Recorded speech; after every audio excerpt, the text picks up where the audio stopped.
Si tu as du mal à perdre du poids, si tu as déjà essayé de manger moins sans résultat durable, alors cette vidéo elle est faite pour toi. On t'a toujours dit qu'il fallait manger moins pour perdre du poids, mais est-ce qu'on t'a déjà expliqué comment manger plus pour perdre du gras durablement et tout ça en augmentant ton métabolisme grâce au renforcement musculaire. Donc je me présente, je m'appelle Arthur, je suis un ancien ingénieur devenu coach sportif et dans cette vidéo, je vais te montrer que pour perdre du gras, il ne faut pas que tu cherches à manger moins, mais à construire du muscle et à surtout construire un corps qui brûle plus parce que c'est beaucoup plus facile, beaucoup plus durable et que ça fonctionne. Ce que tu vas apprendre dans cette vidéo, c'est pourquoi le muscle est un investissement pour toute ta vie, comment ton métabolisme peut changer et tu vas voir qu'il n'est pas figé, tu peux le changer. Tu vas voir les vraies stratégies pour brûler plus sans te priver et tu vas avoir accès à un programme simple et applicable dès cette semaine. Et donc cette vidéo, elle est pour qui? Elle est pour les cadres, les ingénieurs, les managers, les commerciaux qui ont un planning chargé mais qui veulent des résultats durables. Voilà pour ceux qui n'ont pas 2 heures par jour à consacrer à la salle mais qui refusent de sacrifier leur forme et leur physique. Donc dans un premier temps, on va parler du métabolisme. Tu vas voir qu'il peut changer, qu'il n'est pas figé et surtout que tu peux l'influencer. Donc ce que tu dois savoir, c'est que ton métabolisme, en fait, c'est l'énergie que ton corps dépense chaque jour pour assurer les fonctions vitales. Donc ça va être les battements du cœur, la digestion, la régulation de ta température corporelle, le fait de réfléchir, c'est tout ça. Ton métabolisme peut s'adapter si tu manges trop peu pendant trop longtemps, du coup il ralentit, mais il peut aussi s'accélérer si tu lui donnes une bonne raison. Et donc on va voir qu'on peut augmenter ton métabolisme en construisant du muscle, ça augmente ta dépense même au repos. On va voir aussi qu'en bougeant plus au quotidien avec le NEAT, la marche, les escaliers, ça peut augmenter ton métabolisme et surtout manger suffisamment pour maintenir ta masse musculaire va permettre aussi d'augmenter ton métabolisme. Le principe clé, c'est que ton corps il est feignant et que construire du muscle lui demande de l'énergie. Il faut donc le pousser à le construire et surtout à le maintenir. Et sans stimulus, en fait, il n'a pas de raison de changer et de créer de la masse musculaire. Donc la bonne nouvelle pour toi, c'est que tu n'es pas condamné à avoir un métabolisme lent. Les régimes restrictifs que tu as fait l'ont peut-être ralenti, mais c'est réversible. Et avec les bonnes actions, ton corps brûlera plus. Ici, on va voir que le muscle, c'est un investissement pour toute ta vie et que chaque kilo de muscle te rapporte des calories brûlées tous les jours et ça pour toujours.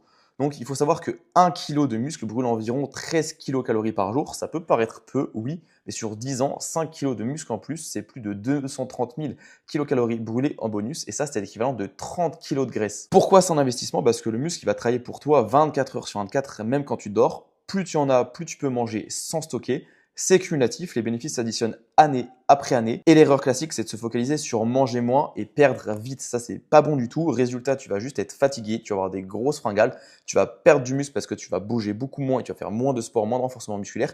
Et au final, tu vas juste faire un effet yo-yo, tu reprends tout, voire même plus que ton poids de départ. Donc la bonne approche à avoir, c'est de construire de la masse musculaire progressivement. Tu vas voir que ton corps va devenir une machine à brûler des calories et ça, tu vas pouvoir maintenir un bon physique facilement sur le long terme. Et très important, il est plus facile et plus tenable de chercher à brûler de plus en plus de calories que de manger de moins en moins parce que tu peux toujours additionner quelques grammes ou quelques kilos de masse musculaire.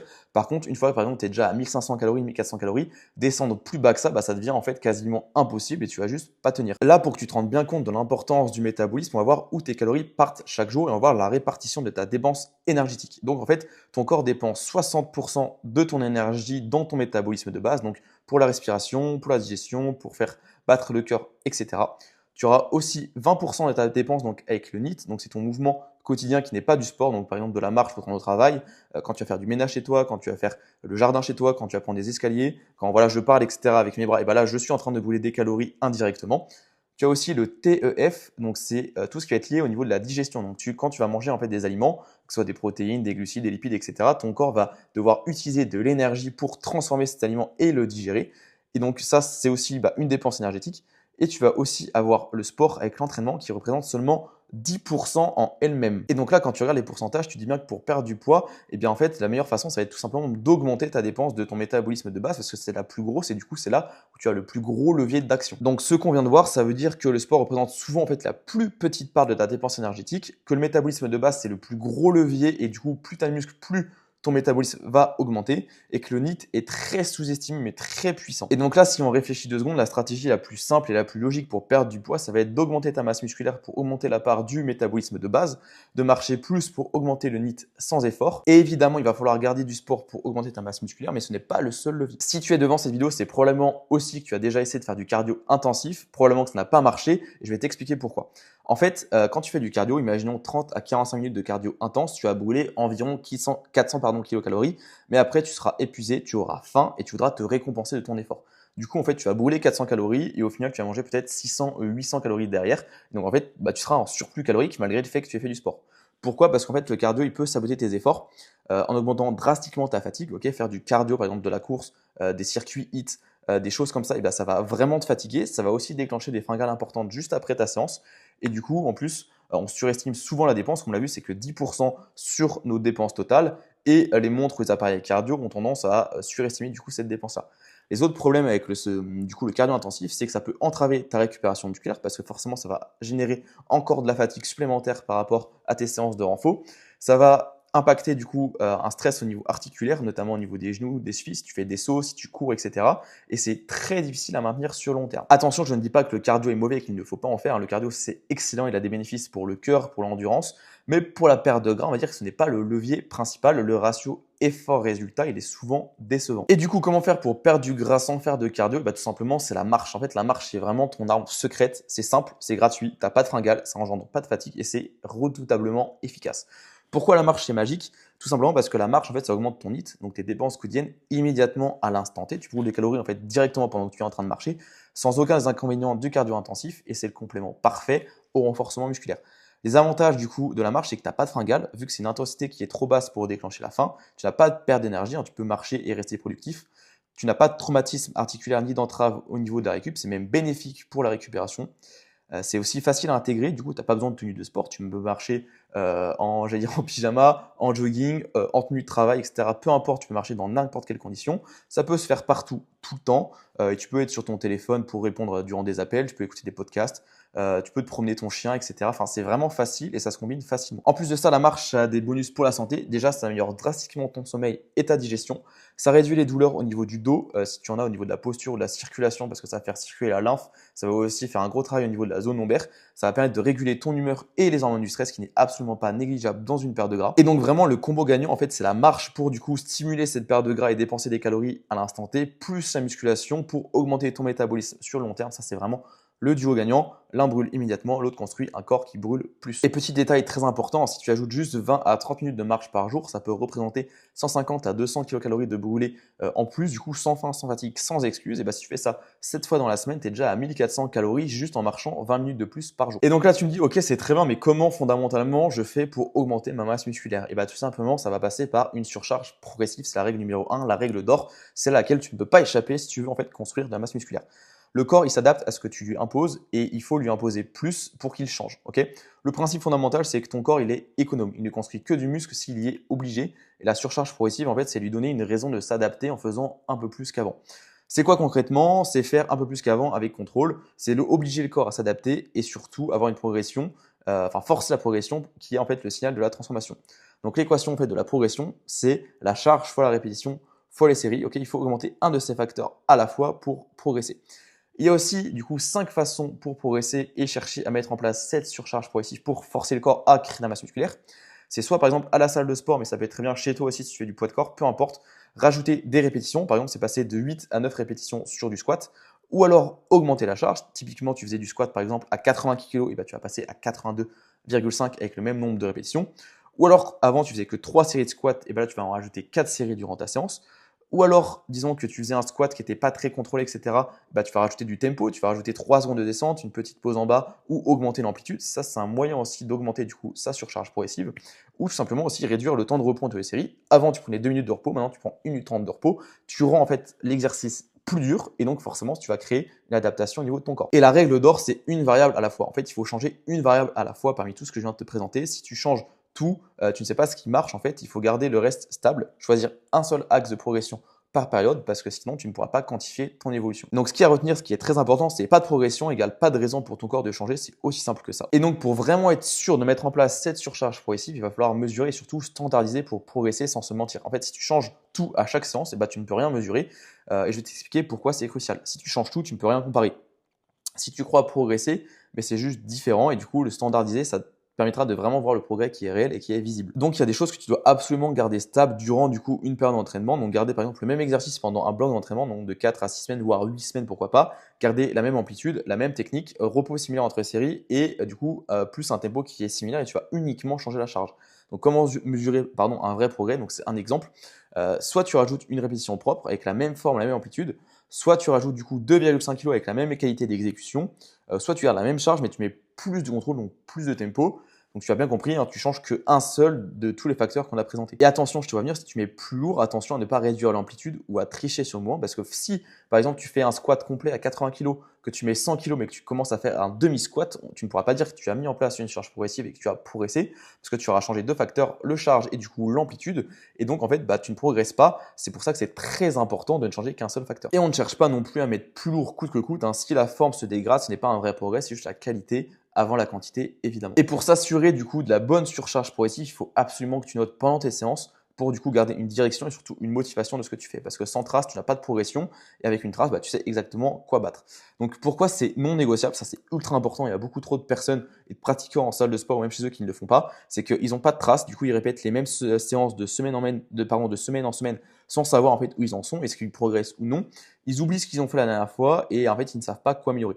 Donc le minimum à noter syndical en salle de sport, c'est noter du coup avoir une programmation, donc avoir l'exercice à faire, le nombre de séries, le nombre de répétitions, ça c'est vraiment la base. Si tu n'as pas de programme pour aller t'entraîner, c'est normal que tu stagnes en fait.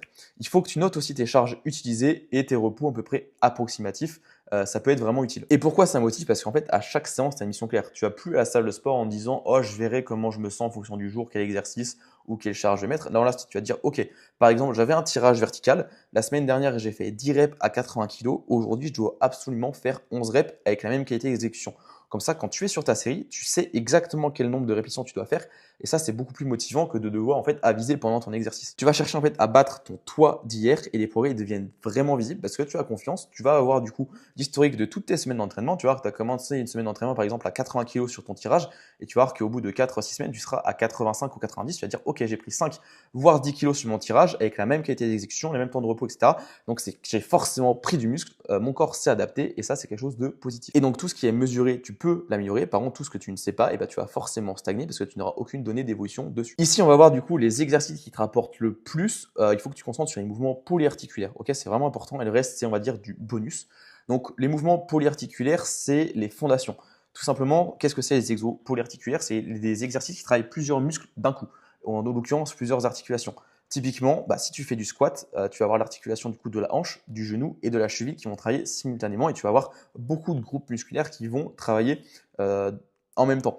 Du coup, ça permet de mettre plus lourd, donc tu as plus de progression, tu as aussi une meilleure réponse hormonale et nerveuse et tu vas avoir une efficacité vraiment maximale pour le temps investi parce que c'est-à-dire que plutôt que de faire par exemple un exercice d'isolation à la machine sur du leg extension où tu vas travailler uniquement le quadriceps, ça va te prendre peut-être 10 minutes, et en 10 minutes, tu peux faire juste du squat et travailler les ischios, les fessiers, les quadriceps, les abdos, le dos et tu vas engendrer tu vas travailler beaucoup plus de groupes musculaires d'un coup et du coup, tu vas avoir une réponse au niveau du gain musculaire de façon générale et c'est beaucoup plus intéressant quand tu n'as pas forcément beaucoup de temps de t'investir. Là, je t'ai fait une petite liste du coup des exercices que tu devrais vraiment mettre en priorité dans ta programmation, donc que ça soit du squat, des fentes, du soulevé de terre roumain, du thrust, des mouvements de développé couché incliné, des pompes, des développés épaules, du rowing, des tractions au tirage à la poulie, du face pull et du gainage planche ou gainage latéral. Ça, tu peux très bien les faire chez toi, à la maison, avec des barres, des haltères, au poids du corps. Tu peux faire du squat, sauter, etc. Enfin, il y a vraiment toutes les façons. Tu peux mettre toutes les variantes des exercices, mais vraiment, ça, c'est la base. Et attention, il va falloir que tu gères l'intensité. Donc, c'est le RIR, Rep in Reserve, du coup, en anglais. C'est combien de reps tu aurais pu faire en plus. Attention sur les exercices polyarticulaires en charge libre, donc tout ce qui va être squat, soulevé de terre, développé couché aux haltères, etc. Il faut que tu gardes la marche pour éviter les blessures, éviter le crash nerveux et surtout les inflammations. Tu te doutes bien que tu ne vas pas aller à l'échec musculaire avec une barre de squat sur le dos parce que c'est un coup à se blesser, c'est un coup à ne pas pouvoir faire la dernière répétition et du coup s'effondrer, rester bloqué sous la barre, manquer du gainage, se faire mal au niveau des genoux, au niveau des lombaires.